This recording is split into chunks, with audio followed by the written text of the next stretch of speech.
What is raw data? Raw data is the information we collect that has not been organized or sorted yet.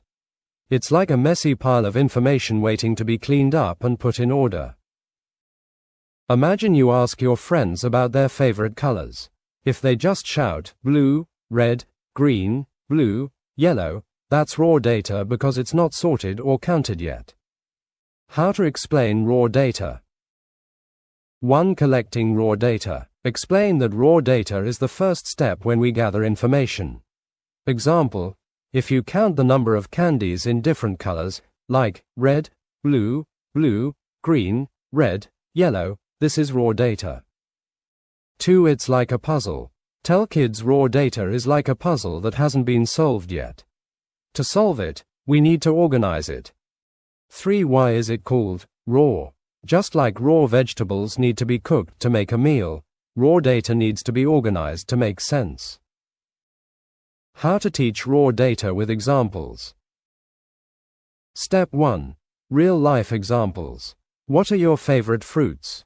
Raise your hand if you like apples, bananas, or grapes.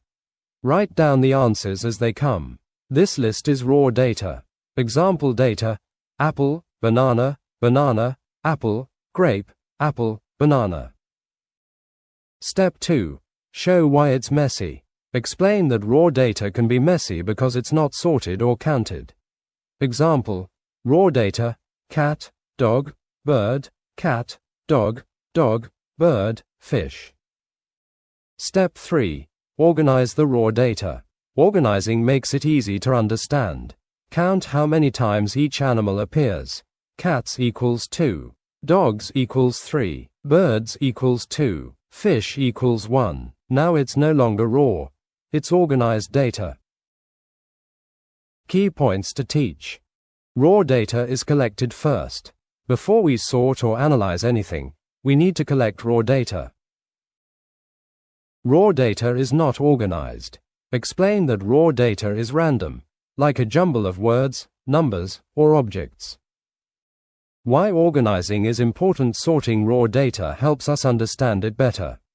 Example, if you're making a bar graph, you can't use raw data directly. You need to sort it first. Raw data is everywhere. Help kids see that raw data is part of their daily life. Example, when counting toys, colors, or even steps they take in a day.